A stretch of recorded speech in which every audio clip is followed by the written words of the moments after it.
The ancillary market resulting from indexing context within content, specifically video, will create an enormous secondhand market for any company wanting to be present within any of the contexts indexed. External connections, rights, and defined rights and privacies and so on, all done visually. Whereas this new world, the electronic world, is all acoustic, and it's a great big echo chamber where everything bumps into everything. So the world of espionage, which, after all, in the medieval world, spying and listening and overhearing people was the normal way of life because they had no privacy.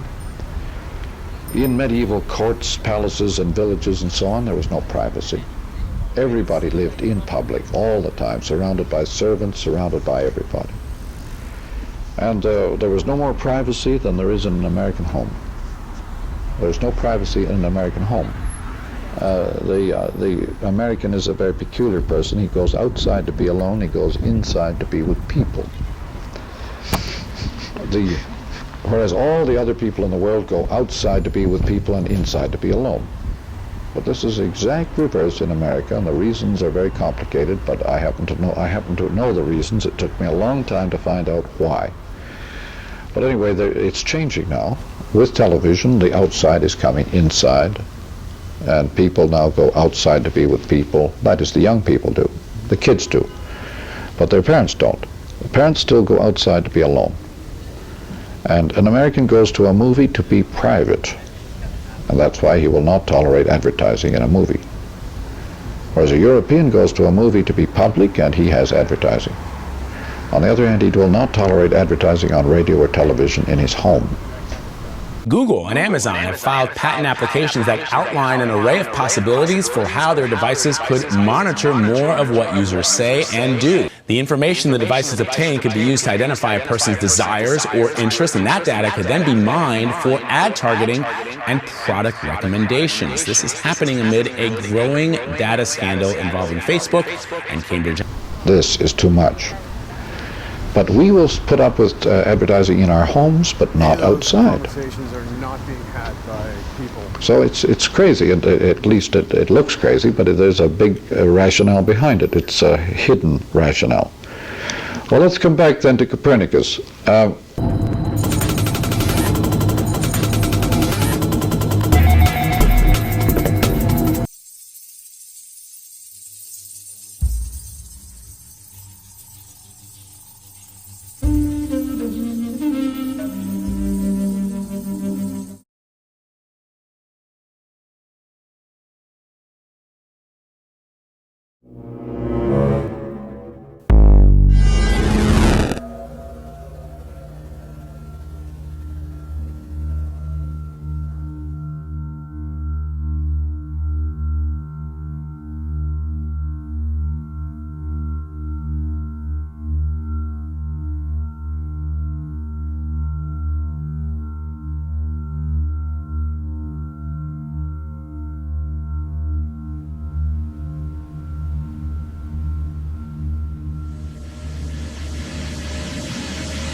I mentioned the telegraph miming the telephone, but long before the telephone was invented.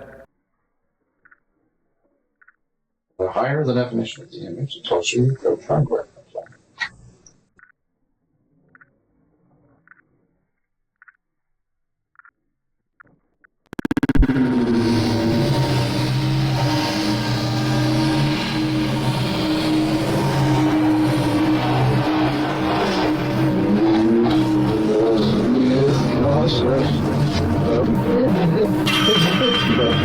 There are some things that you read and reread, but they're always different. Do you think I could have read the Gutenberg a galaxy that way? I don't know.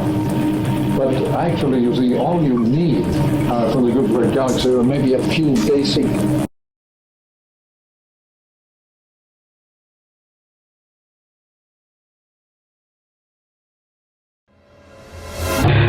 Toronto University property. Would you want to say that? No, it does not.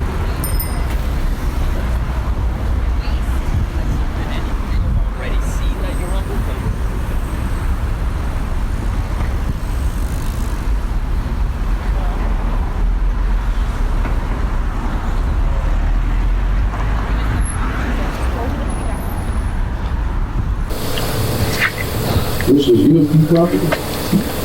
I'm retained by the U of T, not by someone. No, this belongs to the U of T, and they undoubtedly will be reclaiming it before long, and will turn it into a little chemistry lab for $2,000. And there's a little sink over here for chemical we clean these things up forever. Which is a reversal. That's a flip flop. Gradually, I think he was quite pleased to take me to the canteen with, or the dining room or whatever you call them. Right. With him, because he was at the time. I don't know what happened afterwards, but at the time he was really badly treated by the university, by his colleagues. Ignoring the semantics in the dictionaries.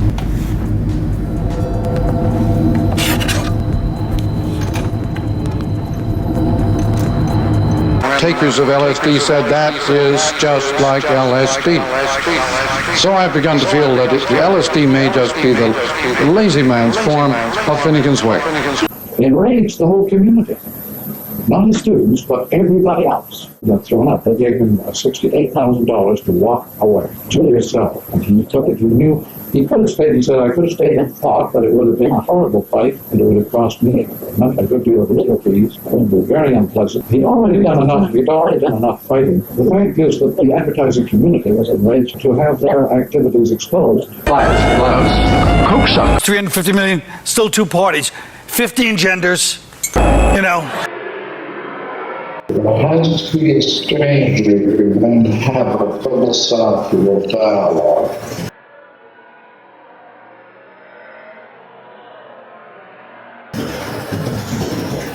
Otherwise, you're going to go gossip.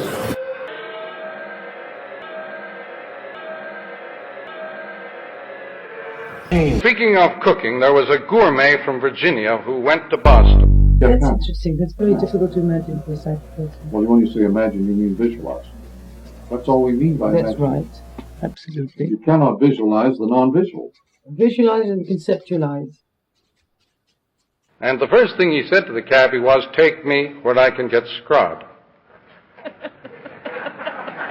Now Boston scrod is famous. And addressed her in a languid, sleepy voice. Who are you? Said the caterpillar. It was this dour Canadian, Torontonian audience there sitting, everybody looking down sort of thing. And McLuhan was reading the ads out loud, and excuse me, there was one that showed a woman on a beach looking up quite fondly at a man in a swimsuit who was standing over her, and he was handing her a Coke. And McLuhan said, the alphabet drives people toward extreme forms of egomania and competitiveness.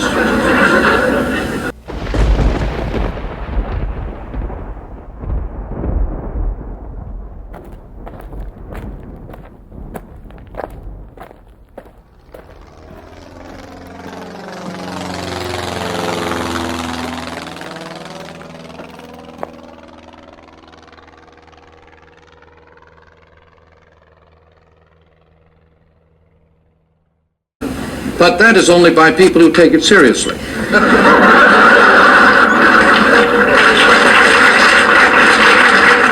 There are very, very few people who are serious about letters or about alphabetic performance.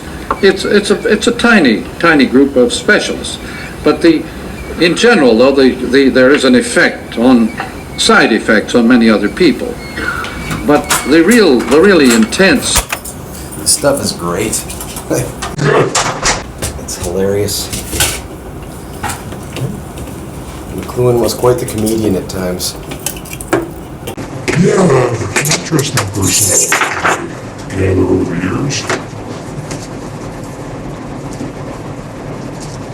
At the same time, he can be quite the SOB at times. Marshall.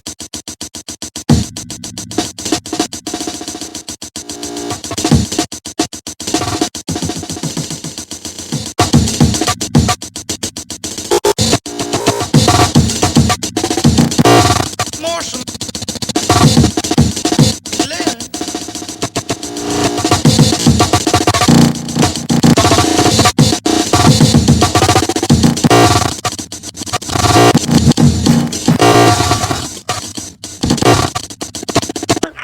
Me coming from Paris and London at the same time, you know, gradually I think he was quite pleased to take me to the canteen with, or the dining room or whatever you call them. Right. With him, because he was at the time, I don't know what happened afterwards, but at the time he was really badly treated by the university, by his colleagues and things. And I think he was quite pleased to take me around. Well, this business that Dan Seegan refers to then is bringing the rock or music world into line with Western industrial practices. Whereas if each commodity is different, then you don't have that feeling of corporate power. What about security? I don't know where that feeling comes in. Do you think that it comes in here with wearing the same as everybody? Feeling like everybody is the most secure feeling. It's a way of hiding? Yeah. The incapacity of a visual man to relate to an acoustic world. I live in a perpetual disagreement with my public. Yes.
Sitting, everybody looking down sort of thing. And McLuhan was reading the ads out loud, and excuse me, there was one that showed a woman on a beach looking up quite fondly at a man.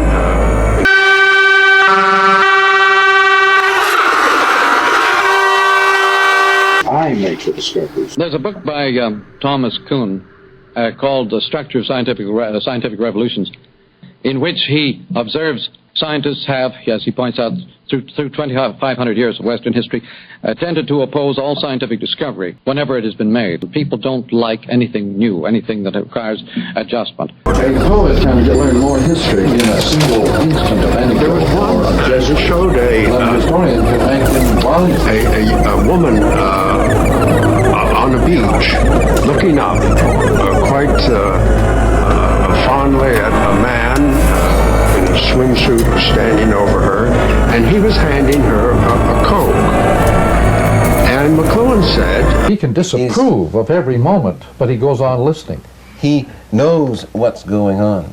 He knows that it's an abomination. As may well be. But I mean to say, as we do when we're subjected to advertising. You have to stop trying to connect anything with anything anymore, because in Einstein's world, everything happens at once. Coke sucker. And the whole group froze. Yeah, it's beginning to cook now. Trying to spot processes. Pattern recognition is new because when things move at very high speeds, then everybody can begin to understand for the first time in the world what gives. Familiarity breeds consensus. It teaches you how to see and feel and know yourself. The ultimate form of propaganda is the mother tongue. Sort of thing. And of course, that's exactly what it was. He hadn't made that up.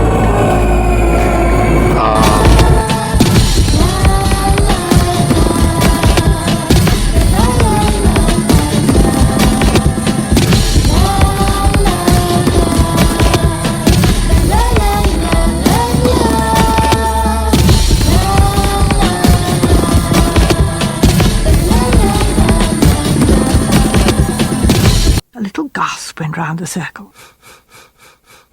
Ooh! However... Aha, said the pseudo-duke. He laughed.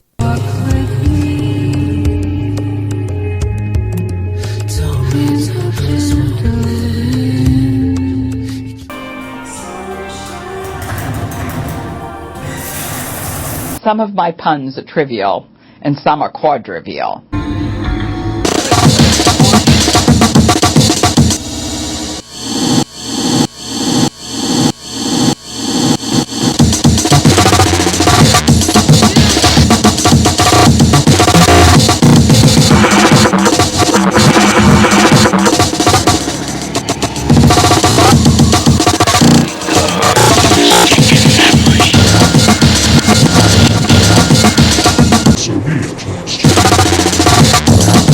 The researcher is a man who deliberately creates interfaces in order to make discoveries. He deliberately sets up. What you do, you leave that person on red. If they send you something, even if it warrants a response or if it doesn't warrant a response, you are leaving them on red. And then what you are going to do next is in like 30 minutes to an hour, you're gonna message them on Snapchat or DM. There's almost different etiquettes in each kind of app. It's like Snapchat can get a little bit more sexual, DMs are a little bit more funny and informal, and then texting, it's like, that's where you decide like, hey, do you wanna hang out? Let's meet up. That is the more formal part. I think that's what we're talking about. I agree. So guys, girls, go around in all these different apps and you're gonna use them, because if you leave her on red, then she's gonna be like, wait, he read my text, but he just sent me a Snapchat or he just DM'd me, and it's gonna get them guessing. Also, if you leave them on red, make sure you post a story. Post something on Instagram or Snapchat as a story, and you leave them on red, and they're gonna be like, oh, wait, why isn't she answering? Why isn't he answering? Yeah, I'm a psycho. But use all of your different apps, guys. I'm telling you, if you work it and you do it in a specific cycle, I know I sound like a full-blown psycho. I'm but just taking it all You see in. it work.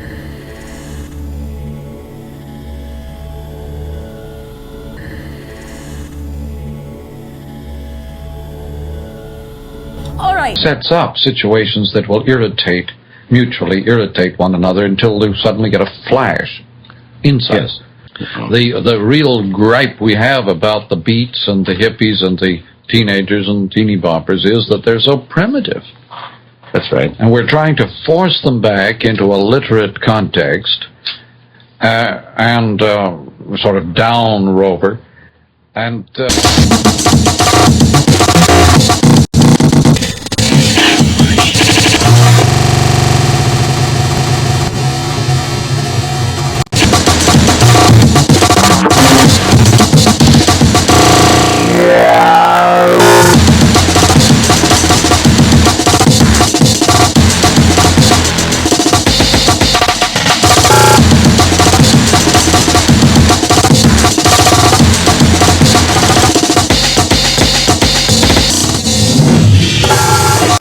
attaches himself to one of these recurring objects and survives. To have someone who remains a loyal friend for so long. Now that's what this show needs.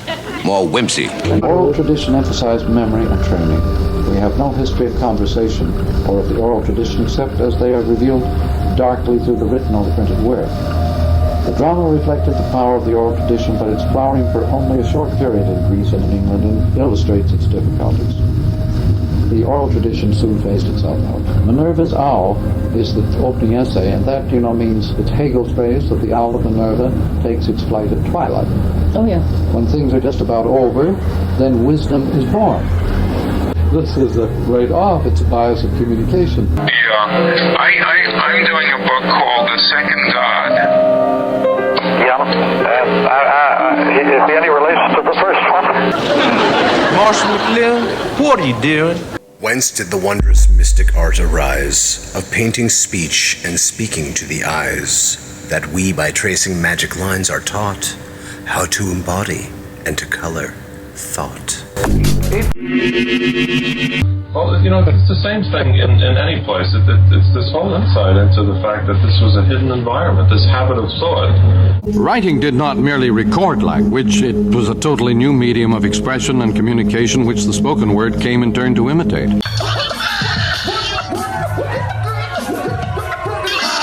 Listen, it plays it all by ear. Let me just ask you. Any classic No, Descartes can be put on one page. So can Plato. And Aristotle. Everything they ever had to say could be put on one page. Wait, let me just ask you this then. Then you must have anticipated the reaction of an audience to the style of your book because you realized that they were used to reading. I expect them to be enraged, yes. We don't understand information movement and image making at warfare at all. We call it advertising. Actually, Madison Avenue is a major military operation. Vast military operation. If we had the slightest consciousness, pattern recognition, and military operation of empire building and icon making, if we had the slightest consciousness of social responsibility, instead of just a sort of a private subconscious, totally inadequate to our technology, we would teach our children in our schools how to protect themselves against media fallout and advertising fallout. We would teach our children in our schools how to protect themselves against media fallout and advertising fallout. We don't understand information movement and image making as warfare at all. We call this advertising. Actually, Madison Avenue is a major military operation, vastly aggressive, and out to conquer empires, territories within the human heart, the human senses. It is a huge military operation of empire building and icon making.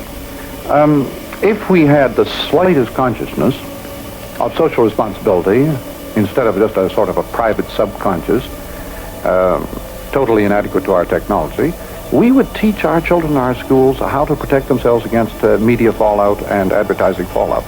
And then I think Marshall was getting together a little group, Carl Williams. And the figure of work creates a ground of unemployment. And it's literally, and knowledge, every new discovery of man creates a vast new ignorance. Political and educational was set out for very slow speeds on the printed word and railways.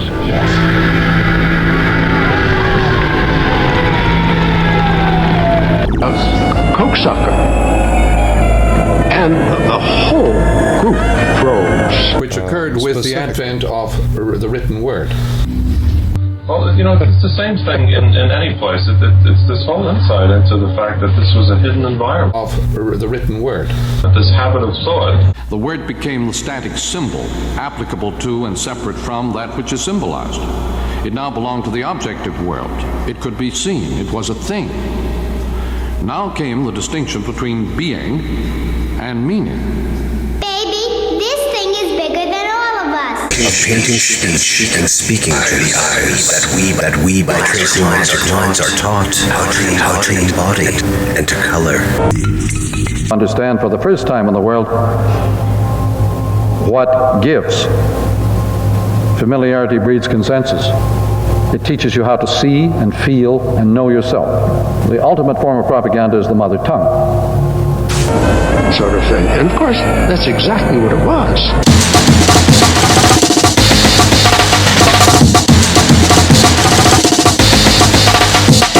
Where is that available? All New York papers. Oh, that son of a bitch, you know? To me, McLuhan as a giant... As some of you may know, Professor McLuhan suffered a severe stroke in the fall of 1979 and has lost most of his verbal skills, so I could not interview him personally.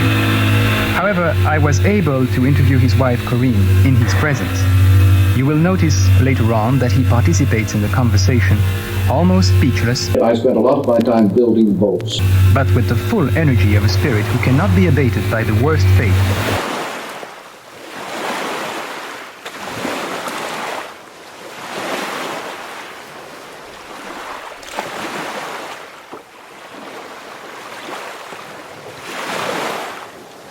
That would be called a world expert in communications.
The cheap west of the New Yorker. What makes a person it's potting up and seizing up and will not yield representative. Whatever you say, only not blame the millennials. Only freakouts.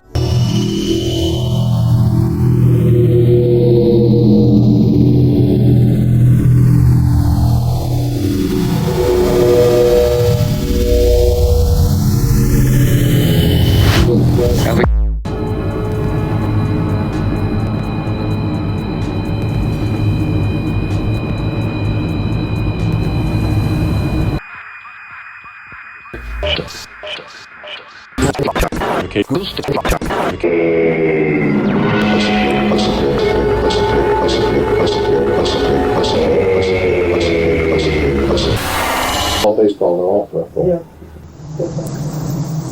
It's all over the park. Oh well, it's a little it won't hurt. It's gone. No. There it goes. Point or commission. So as McLuhan says, the audience becomes a workforce. I make the discoveries. Is that the audience becomes workforce. For 20 years, scores of politicians have made the pilgrimage to this windowless sanctuary of sound in Midtown Manhattan. Here, Tony Schwartz has created some of the most effective commercials for Lyndon Johnson, Hubert Humphrey, George McGovern, and Jimmy Carter. George McGovern and Jimmy Carter. Audience becomes workforce.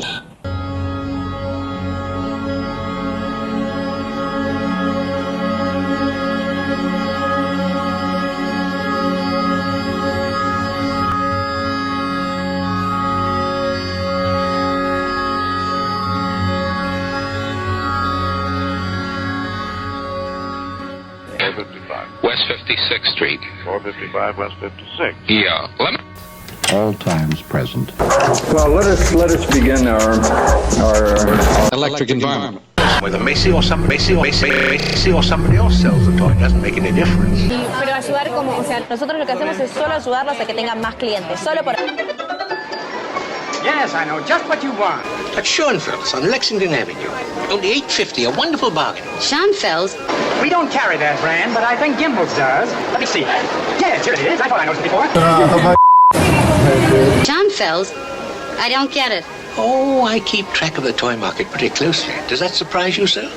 Surprise me. Macy, sending people to other stores. Me da mucha ternura. ¿Por qué tiene que haber una competencia entre las marcas? Now we'll take some at my store.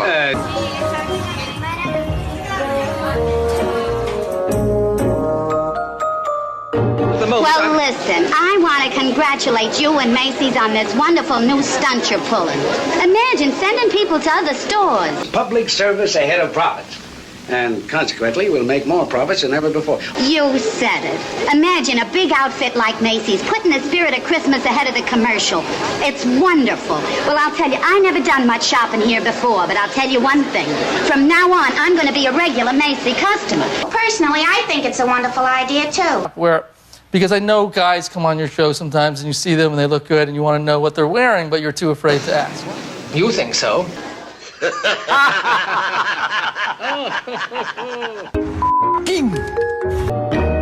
Just a minute. I was thinking that today we could talk about where you work. Well, you can see the way we work. No, I know. It's called transparency. I stack one thing on top of another on top of another. Look at them all simultaneously. That's how you work now. You always work that way. I mean, how did you write the Gutenberg Galaxy, for instance? It's a long time ago. I just read sections as I needed them when I was writing. Structural, thank you. But I remember the afternoon, we proofread the book in one afternoon, and we had 6 our group of some of my students. That the audience becomes workforce. So as McLuhan says, the audience becomes a workforce. Our group of some of my students. We got about 35 young seminarians who were students from here. They all came over to the library and had books. All the books in Gutenberg Galaxy, they're all laid out on 16 tables. Yeah. And they sat down, they proofread the whole book in one afternoon. 35 boys. Each one working on it? Chapter? With two people working on each. Chapter. One reading with the eye, one reading aloud. You have to proofread that way. Really? Oh, yeah. You can't one person can't proofread very well. But usually 2 people. You have to have someone to read the text out loud while you look at the other text. And there were no mistakes there? I don't know. No complaints. That's the way it went to the press. Have you ever reread your books? No. You never look at them at all? Why would one look? I don't know. I can't think of any reason. Most writers will look up to remember how they thought at that particular time, or whether their ideas have changed, or whether the seeds of that new idea. See, I never use ideas. I always use just ways of seeing. It's like a painter. It doesn't use theories to paint, you know. You use your senses. Next is my page 19, speech 1, innumerable confusion. I don't think you can quite get away with that phrase. Innumerable is suggests numbers. Except the confusion is singular. I don't know. Do you like the phrase innumerable confusion? Innumerable confusion. Well, it's part of it. It's part of what? It's part of the confusion. Okay. You're miming. Miming on that. Yeah. On Airbnb, the knowledge that you display on Coral, the knowledge that you display on Videosity.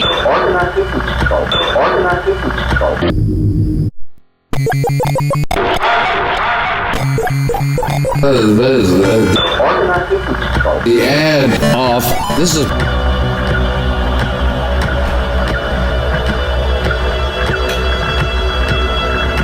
This is eliminating the prejudices of specialists. Oh, I think that's what they're trying to do. Organizing is called. Organizing. Well, now, there is a term that is banded up. I mean, like the resources are so vast. The resources of knowledge. If we could all learn how to harness it, we've got it made, man. You have to, otherwise you're going to be talking about bird song. We've got it made. We're really deep with it. And, you know, casting his pearls before swings. They all live together in one place. And innumerable confusion. They ever did in school anyway. So they're getting a very high-level education. The dropout rate is up 12%. City SAT scores are down 9%. Yeah, you're making that up. The technique of discovery itself. Organized ignorance as a way of bypassing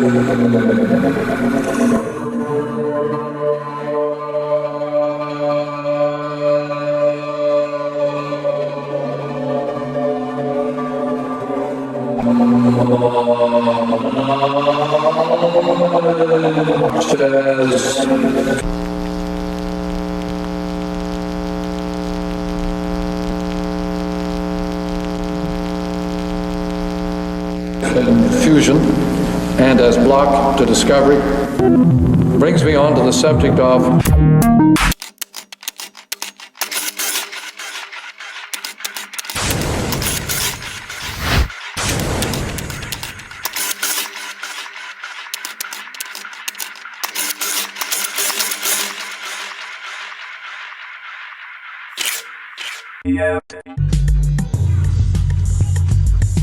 data processor on a very large scale. The young person today is a data processor large scale.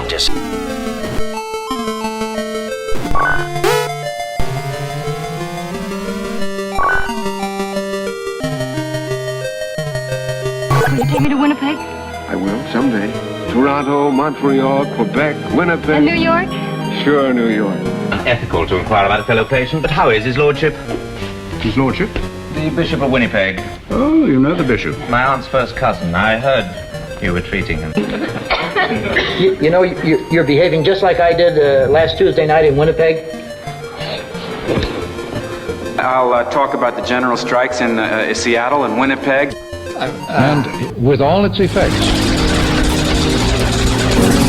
social consequences carefully. Marshall McLuhan, the director of the University of Toronto's Institute of Culture and Technology, has done a great deal of research into the question of audience participation in the electronic media, and he's achieved quite extraordinary insights into the way in which it determines the participational level of the audience. The tendency of the audience.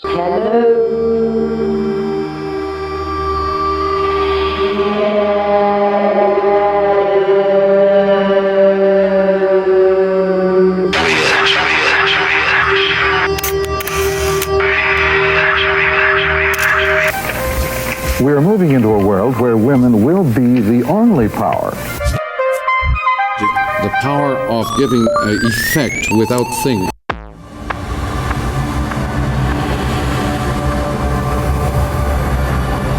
No detachment is possible. I drop in on sometimes very late when it's coming home from something. Usually washing the dishes at 2 in the morning or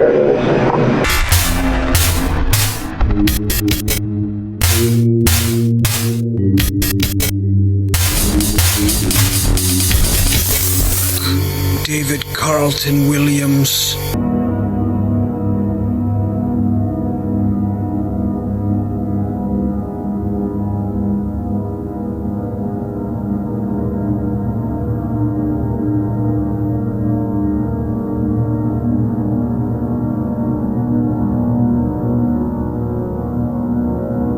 And Herbert Marshall. Abrupt interruptions, which permit far more involvement.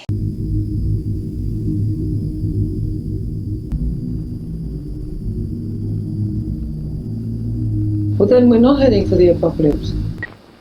Who knows? The apocalypse, which way? McLuhan. mythic. Thomas Aquinas today, and until I do, I don't think it'll be quite fair. Long about he had whiskers on his chin again, long came the wind and blew them in again, poor Michael Finnegan begin again. By the way, speaking of sick jokes, there was a Toronto nightclub recently where somebody said, "Are there any sick jokes about Marshall McLuhan?" Revealed a consciousness about happiness or about the childhood and so on. Who is Marshall McLuhan? Was the question.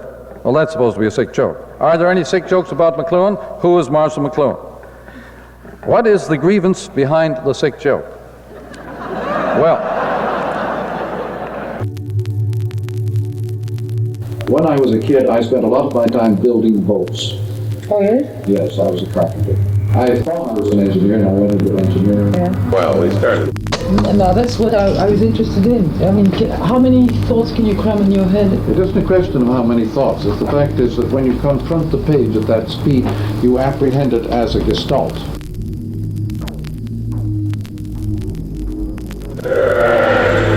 Re-engineering. He was in the second year of a 5-year course. These are little iconic juxtapositions, are they, of overlays? So I sat in 4 weekly seminars with him.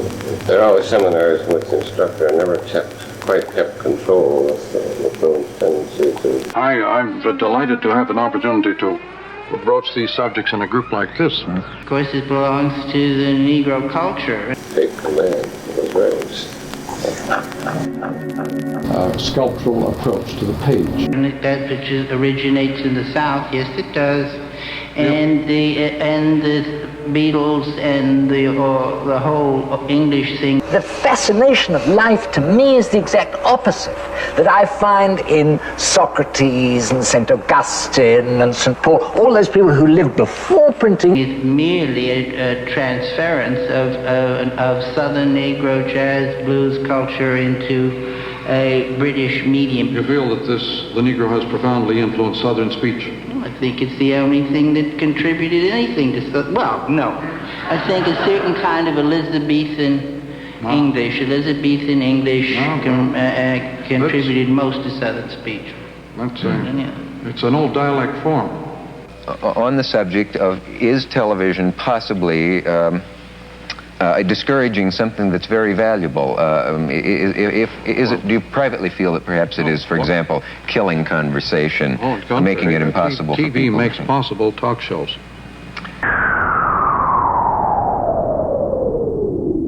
I thought there was lightning in my house. It makes talk shows possible. It demands audience participation. You cannot have a TV show without an audience.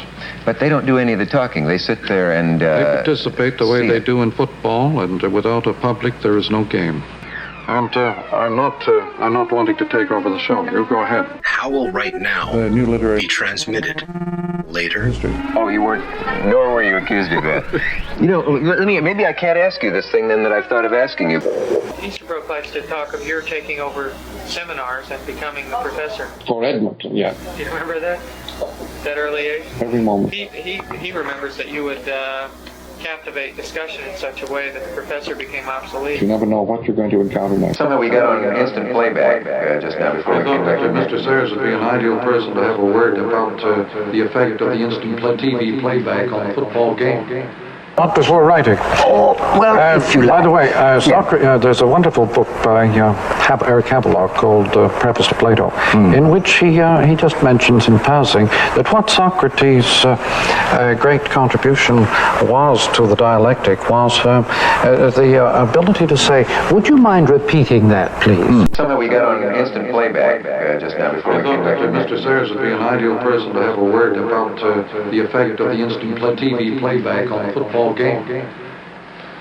Well, I think it's made TV watching, more people watch the game now because they can see the instant playback. They can see blocks they didn't see, and this has put a lot of focus on the line play, where they see the great backs run and the quarterbacks run, but now they're watching the great blocks thrown by the line. This kind, the Socratic irony, the Socratic questioning, was a playback. With the coming of writing, the possibility of playback came into human society for the first time. Socrates was very much a product of technology, new technology. Well, I dance with the speaker till you hear it blow, then plug in a headphone, because here it goes. And I'm sending it out to me. And yeah, because, you know, I deserve a shout out too. Yeah, send it out to me. Handle it.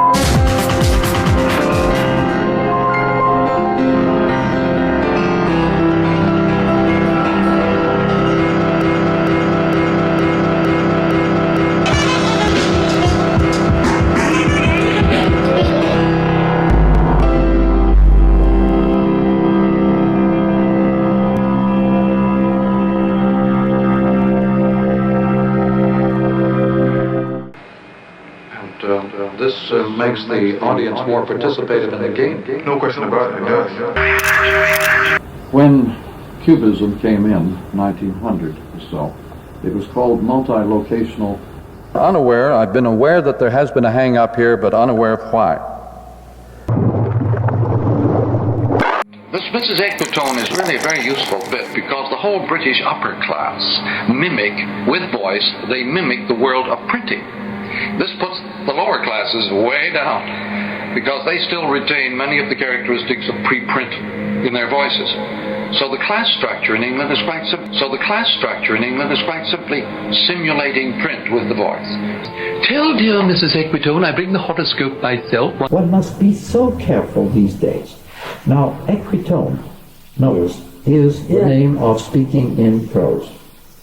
Tell dear Mrs. Equitone I bring the horoscope myself. One must be so careful these days. You see, you talk as if you were on a printed page. Equitone, yeah. Yes. Equitone. Odissea 14.702 prima.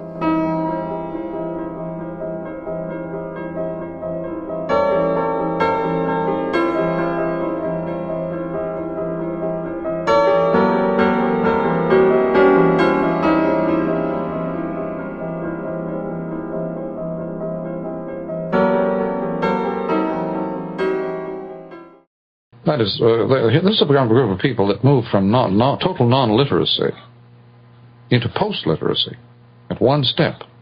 That is, into the electric software world.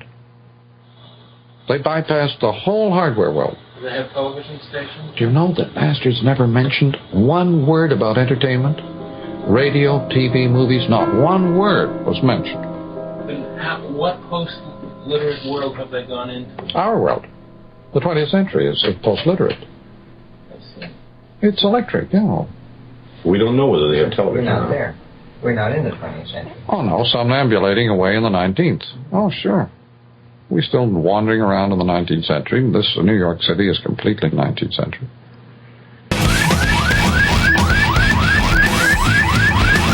Excuse me, I am lost. Please help me. 对不起，我迷了路，请你帮忙。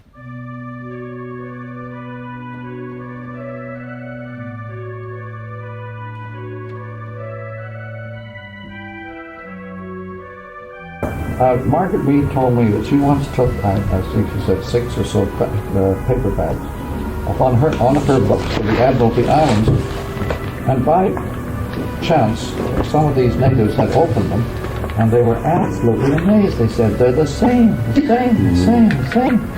had never occurred to them that a book was something that's the same as another book. And the printed word hit them like a ton of bricks. It is actually a magical form. Rapid, by the way, magic is itself a form of repetition. Rapid, by the way, magic is itself a form of repetition. Rapid, by the way, magic is itself a form of repetition. Rapid, by the way, magic is itself a form of repetition. And print is a magical form. Why? We didn't have separate rooms at that time, and we would divide the receivers. and we'd find a very good point in the crystal for a program. And give them the problem and not the answers. Then that is definitely a positive point in favor of the mass media. Well, again, you're making a value judgment. I'm not making any judgments about the mass media. I say, if you want to solve these problems, give them to the ignorant. Don't give them to the learned. But you do want to solve them, don't you? Of course. And we'd fall asleep with the receiver on the pillow and our ear against it. How to spell. We're playing 2,500 years in reverse. The huge smog of inky blackness that was settling over the mind of Europe. Which are these people? Yeah. Oh. Did you feel... I was, for example, at Cambridge, I was amazed to discover that a large proportion of the undergraduates, they were like high school kids from Canada. Stupid.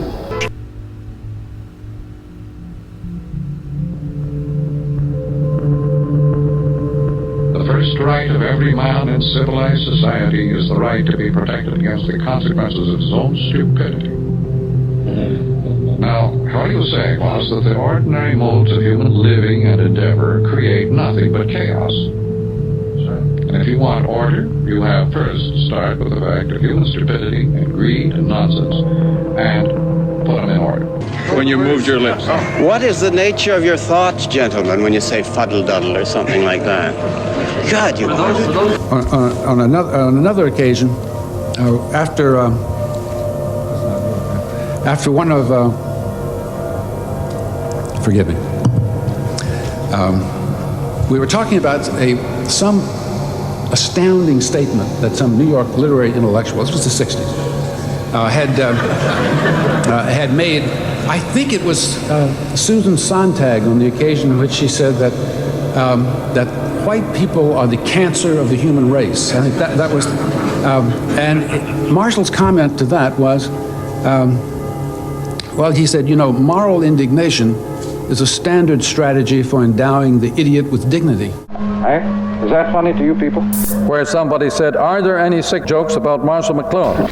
Turning the whole of mankind into a dunce. These are little iconic juxtapositions. Hate ceases to be lineal at speed, by the way. Pattern recognition. About happiness. Happiness to me is something I am not much interested in, I can tell you that. At no period of my life was I interested in being happy. I was very interested in getting on with what I was interested in. And in practice, that turned out to be a source of considerable happiness, in the sense of satisfaction. When I was a kid, I spent a lot of my time building boats. He was actually a pretty handy guy. He built, for example, sailboats. I used to have the plans for one of them. It's gone for a long time now, but I remember the name, How to Build a Racer. And when he got to Cambridge, he was a rower. Got into rowing. Well, you can't sail on those rivers anyway. The bridges are too low. There's too many of them. And we're very close because there's so many things we were reading that we found occasion to argue with, discuss. We went through the Chesterton stage, What's Wrong with the World, the Mark McLuhan book. Started to walk home. We didn't live too far away from it. And we were still talking when I noticed the milk wagons going by in the morning. It was about 4.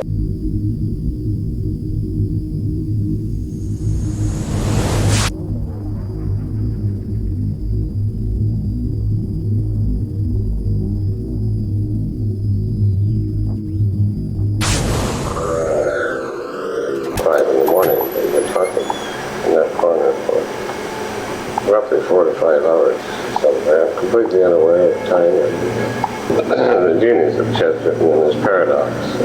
Beautiful, and then of course disagreeing a good deal on a good many things. What's wrong with the world? What's wrong with the world?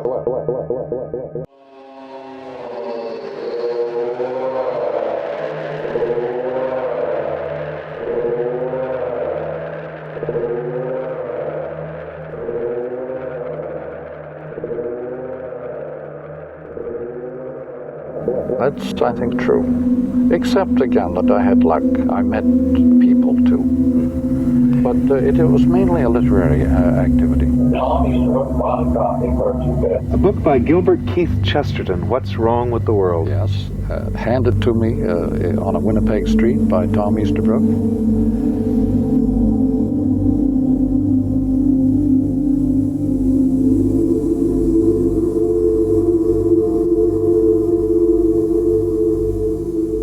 He said to me, I hated this book. I think you'll like it. Tom Easterbrook, bought a copy for 2 bits. Winnipeg, Texas. And handed it over to him. Says, you'll like this, I think. And that was a real eye-opener.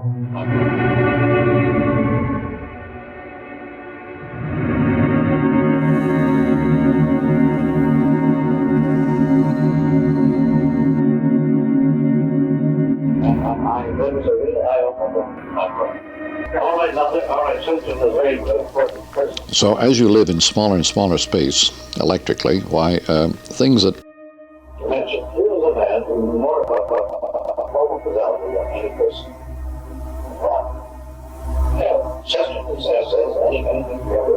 at electric speeds, nothing in the USA makes sense. All times present. Discipline.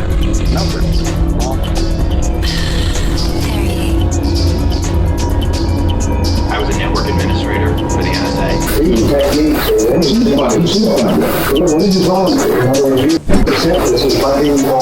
I don't see any difference between voluntary and voluntary. I spy with life and life. Activities a woman is supposed to accomplish quite quickly in life, very much more sophisticated. Her muscle coordination is much more sophisticated than that of a boy. Any woman. What will men be doing? The gate was originally known as the Watergate. Still keeping each other under surveillance. Traitor's Gate. As far as everyday life is concerned. Boys are thrown off very much more easily than girls. And people now go out. Ashley Montague has a book called The Natural Superiority of Women, meaning... Whereas the old environment was mainly based on the wheel. Peers. Women, physiologically, are superior to men. That is, they are better set up for survival. That is, the young people do. They're less frightened. The kids do.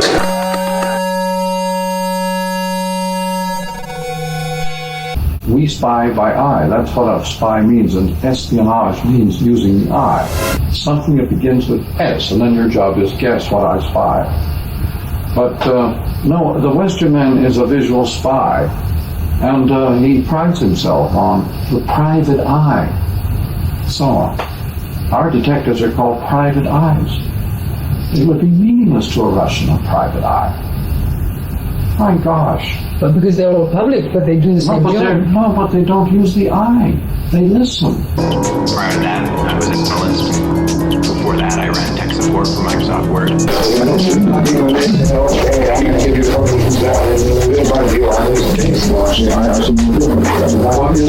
The gap between the kid and the politician is... They know exactly how many almonds that each one of us is eating. There's a breakdown in the trust among our people, and the pool broadcasters in Philadelphia have temporarily lost the audio. It is not a conspiracy against Governor Carter or President Ford, and they will fix it as soon as possible. This is called Operations Research. There are books on it. How did you watch the debates? On a number of television sets? Yes, I saw it on black and white and 2 different kinds of color. The CBS color and NBC color. They seem to be quite different on the set I was watching. Well, it might have been the set. It might have been the set. And with all its effects, social consequences carefully dramatized. On the other hand, the glorious moment... The trust among our people, and the... Finnegan's Wake is a drama. It's a play. The pool broadcasters was the rebellion of the medium against the bloody message. And the actors in the play are the media themselves. The medium finally rebelled against the most stupid arrangement of any debate in the history of debating. Why was it stupid? Not from a scripting point of view.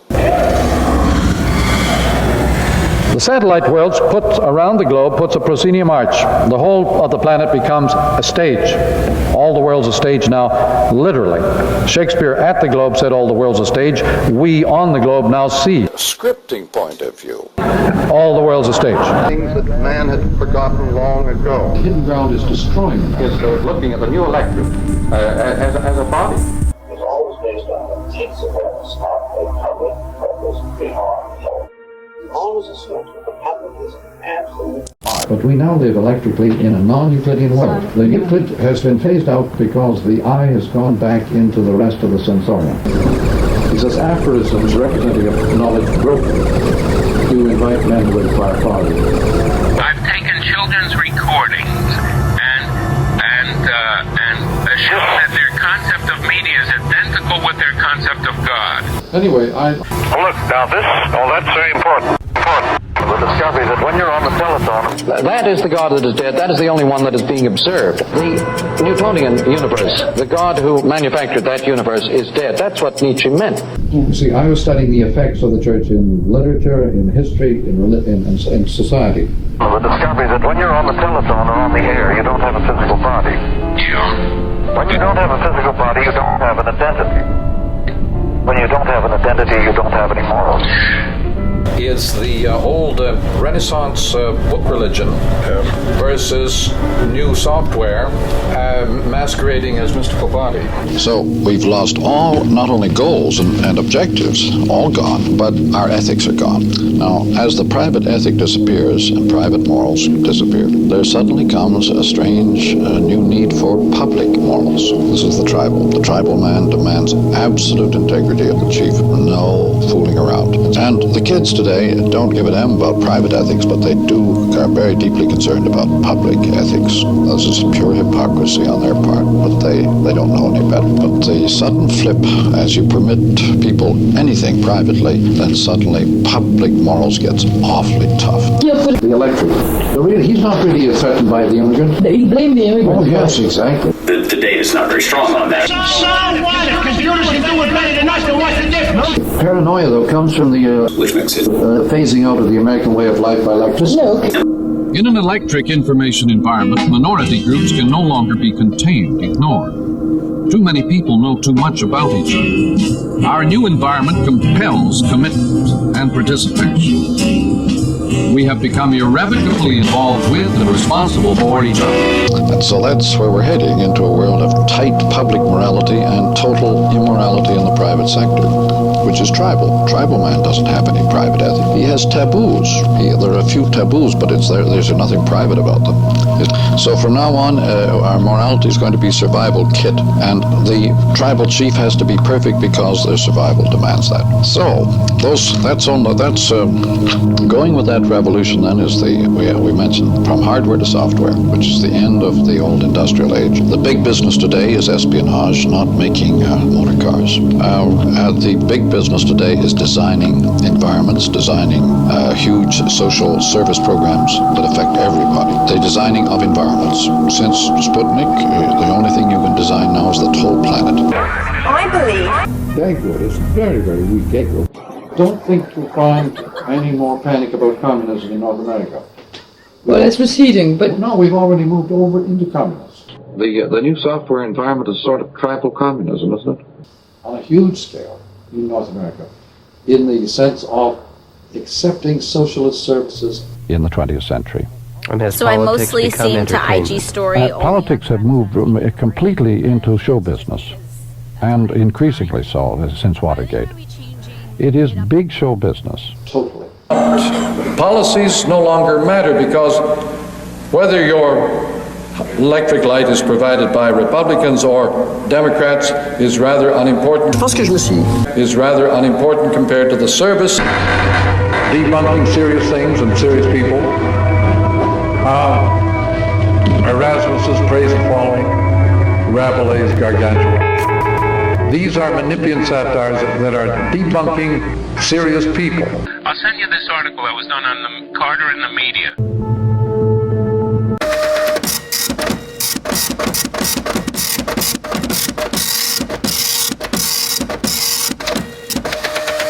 On a sailboat on the Red River, and they were about half a mile apart. Sunday's Times. The whole issue was on that. Oh, gee. So I'll send you a copy. Is it the magazine section? Yes. Sunday's Times. And the article that refers to both of us is the one by I forget. One second, I'll get it and I'll tell you. Hold on.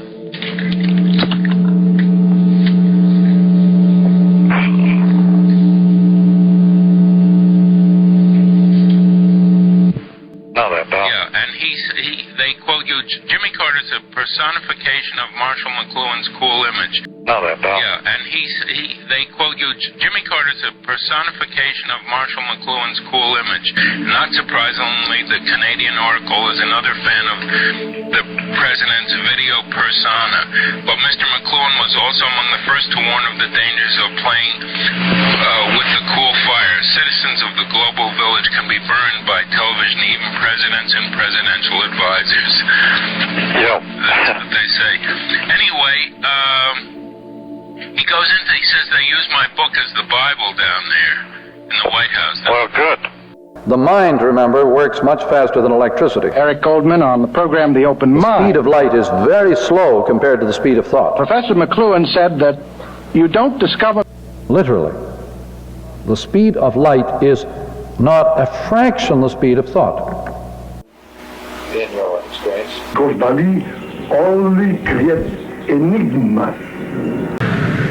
When people say McLuhan is the enemy of print, they seem to forget that he has spent the last 35 years of his life in minute analysis of the printed page and in the minute teaching of kids how to spell. They were playing 2,500 years in reverse. Everything that happened from the 5th century So the eyes are put back with the rest of the senses? Yes. And this area that we're in, what do you call it mostly? I would mostly call this Osborne Village.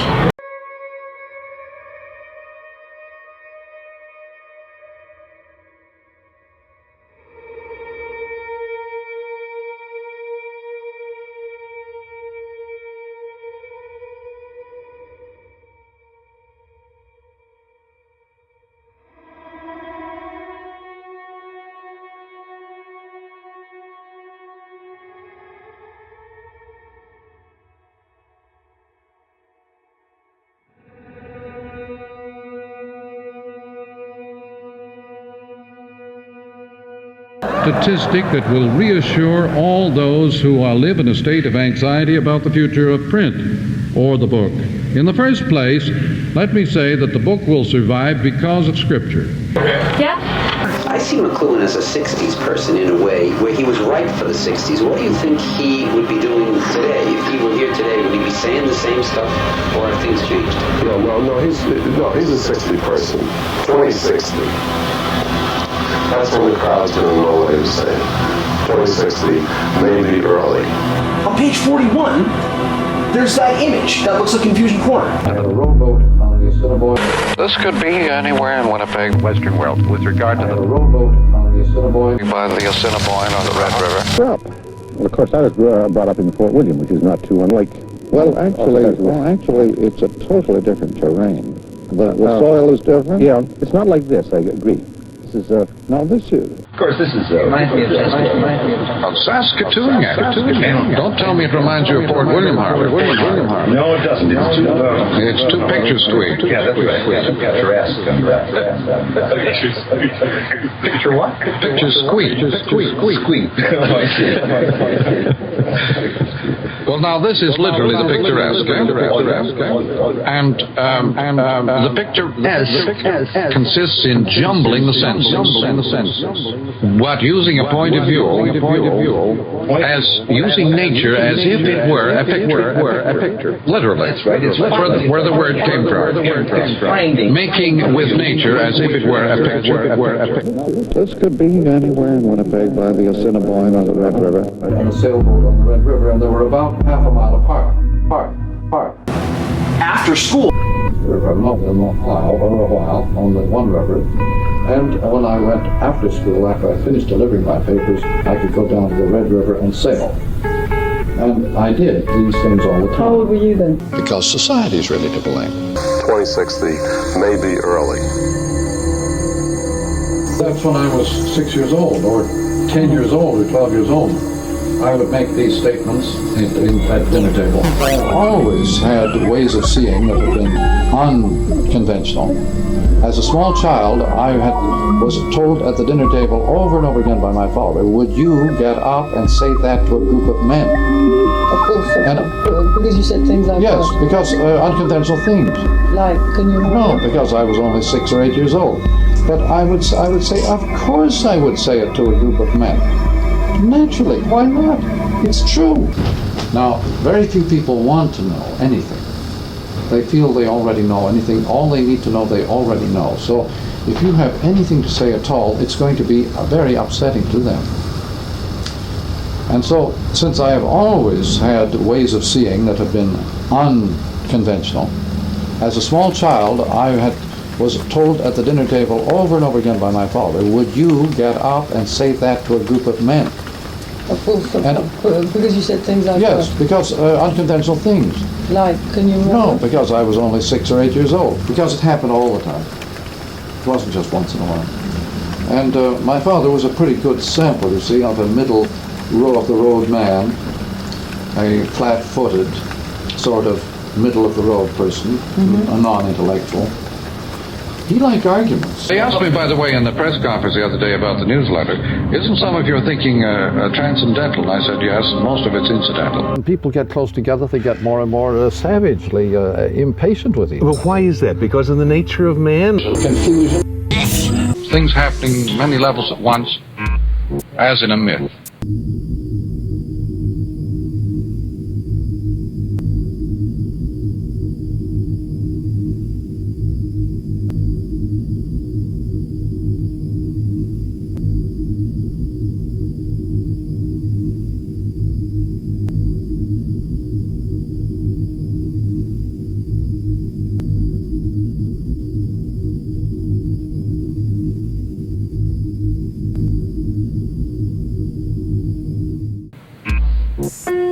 The word, I think I've mentioned once,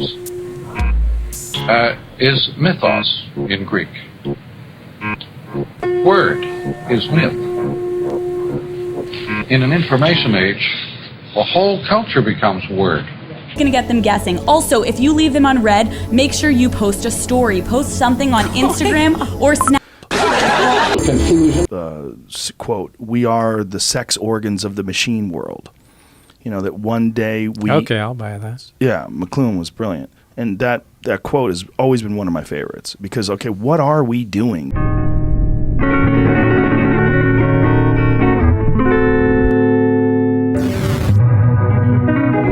whole damn Western world is finished.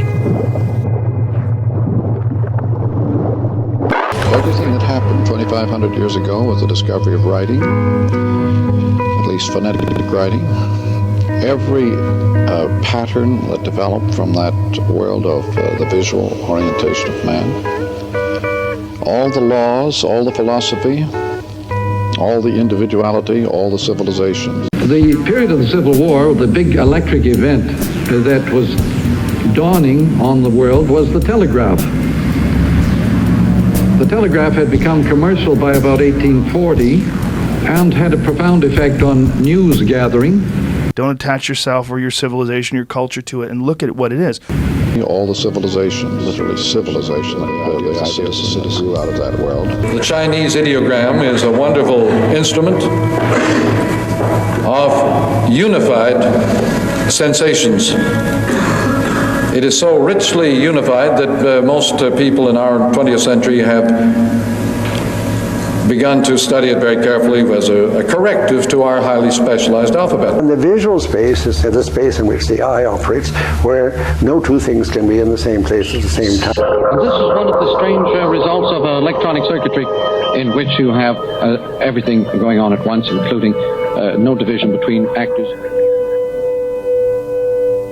Though he was considered a prophet of technology and modern communications and so on. He was a scholar. He was a Catholic and he was a medieval scholar, and his understanding of things was very much conditioned by his awareness of history and past cultures.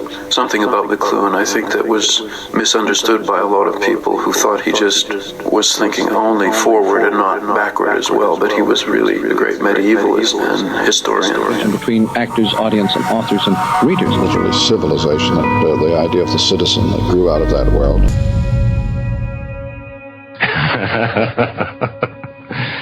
No, I don't think so. I think that there's a tremendous potential for education in this, in that particular mode, in terms of pattern recognition rather than data assimilation. Civilization, the idea of the citizen that grew out of that world, finished.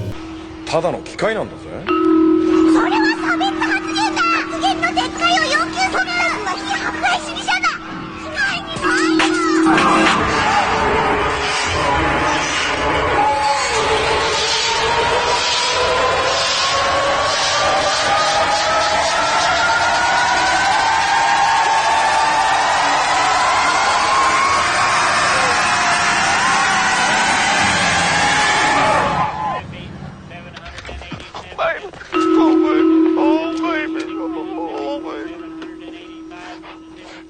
Promise we ain't never gonna leave him, Gail. Promise we ain't never gonna give him up. We ain't never gonna give him up again, Evel. Enio Mayo. Brian, huh?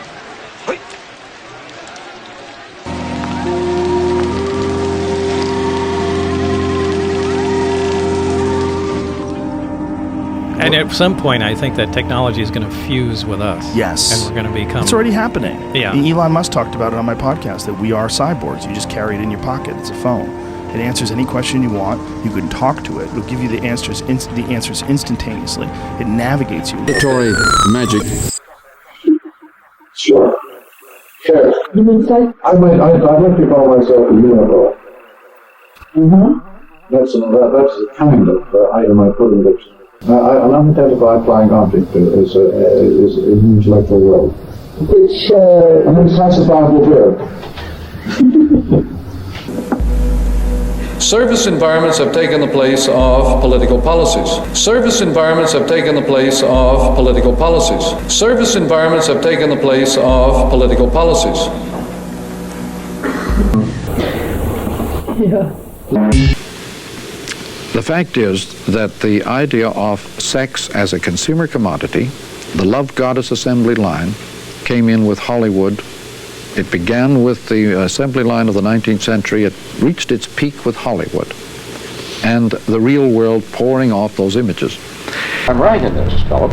It would not specially preoccupy a radio audience or a movie audience. The world of this vulgar, trashy advertising. It tells you exactly what you're heading for, 30 years before you get there. The idea of using a movie or a radio program as a way of achieving personal perpetuity of fame is a rather doubtful procedure. Or of having this need for perpetuity of fame in the future induced into you by watching such media. That's true. A world we ignore. And Therefore, all media, not just the newspaper, uses bad news as a way of selling ads. All news is fake. All news is fake. It's pseudo-event, it's created by the medium that is employed. It's pseudo-event, it's created by the medium that is employed. Colossal fiction. There is no honest reporting. The word fake, actually, and the word fact are the same word. They both come from Latin facio, meaning to make. On any medium, it is all fake, necessarily created by the medium in question. And the results of their efforts are expanded worldwide, much better than any art gallery can do. Okay. Which means hieroglyphic. Intelligence is recognized as a global resource. That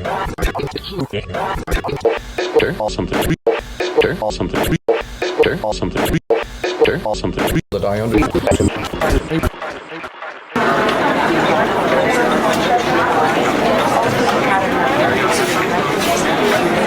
Engineering to tackle a particular problem in mechanics.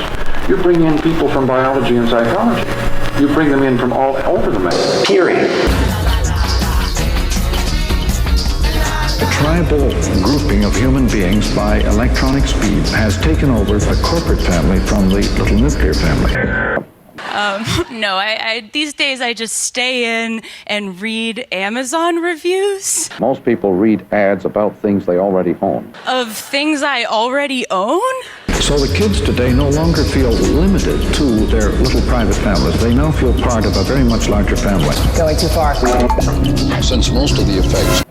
They don't read things to buy them, I think I'm just looking for a sense of community. but to feel reassured that they have already bought the right thing. I'm like, I wonder who else out there is mad about my blender. And I think they would find that if they tackled the problem, they would quickly begin to write the way I write. Harold Innis has the same problem. Yeah. His sentences are totally discontinuous. Yeah. Each one is a kind of little book in itself. And anybody who tries to read Harold Innis continuously goes mad. And because he wants you to use each of his sentences as a kind of world. Yeah. Not as a continuum. Not something in a continuum. But do you mean it totally seriously when you say that your books can be opened at any page? Any page, anywhere, yes. You're at the top of the intellectual tree. Is it a good sign for all of us that you failed grade 6? Well, I never heard about that. I think all of McLuhan's ideas had just sort of run their course. The show, which will ensure a great deal of popularity and representativeness to the show. And if you were a student in 1972 or 3, say... If you can think of a sponsor or who ignores the audience...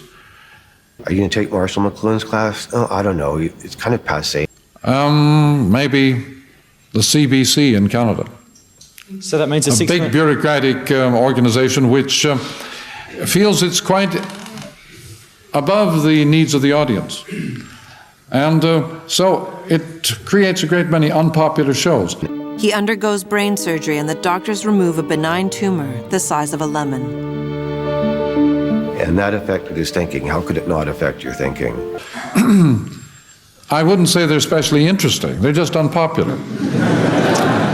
And he was left actually unable to read. And he was left actually unable to read. And he was left actually unable to read. And he was left actually unable to read. And he was left actually unable to read. And he was left actually unable to read. And he was left actually unable to read. And to what extent the BBC is in the same boat, I don't know, but you might be able to comment.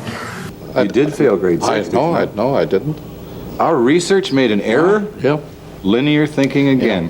Yeah, it's a... We were using the wrong hemisphere. Classification problem. No, I never failed any grade ever. But anyway, that doesn't mean I did superbly well at school because I wasn't that interested.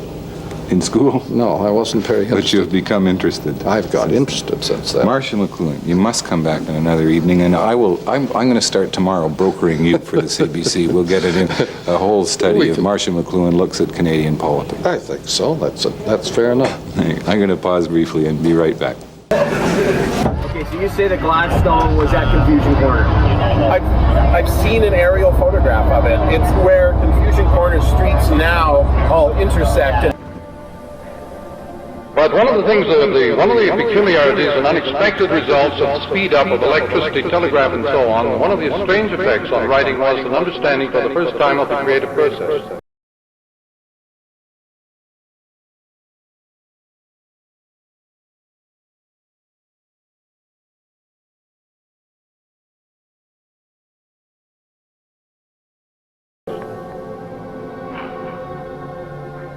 From Poe and Baudelaire, Mallarmé, and onward to Joyce and Eliot, the understanding of the creative process has mounted and mounted, and we understand now that it is very closely related to sensory perception. I use that phrase, the medium is the message on a radio. Let me reassure you people, I once spoke in 1957.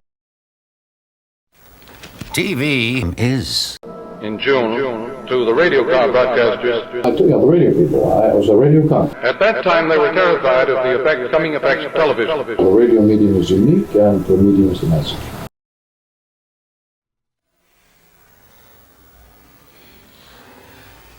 And I said, it was in June 1957, I said, the medium is the message, there's nothing to fear.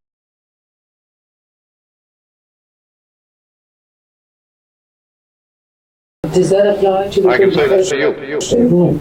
The book is a very special form of communication. It is unique, and it will persist. I would suggest that one of the main reasons for its persistence in the future will be scriptural study. The medium is the message, right? The sentence is the medium. The message doesn't matter so much. From the 3rd century A.D. till the Renaissance, the reason the book survived was Scripture. Now, the medium took me a long time to find out what that meant. Gutenberg, the press reached out and grabbed antiquity for the first time. The Middle Ages had no way of printing ancient books. Gutenberg reached out and grabbed the Greek and Grecian realm and dumped it into the Renaissance lap as a huge pile of garbage. Siegfried Gideon has a wonderful chapter on anonymous history in Space-Time and Architecture.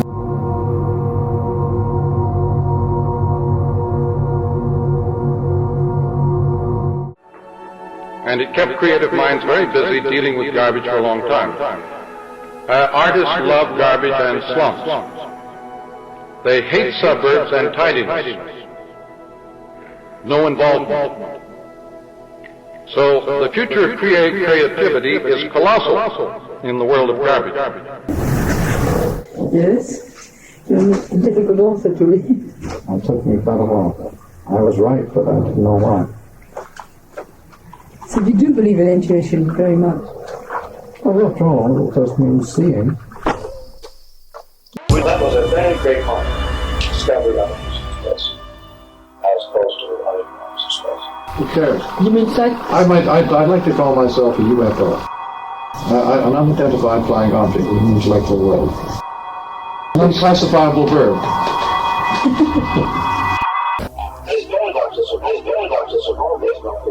All situations are made up of an area of attention. Figure. Human interactions often end up called figure. Hi, Marshall. Hello, Tony. Happy birthday. Well, thank you. Do you keep a list of those? No, but I saw it on the news today. Oh my gosh. You're a public figure. Oh gosh.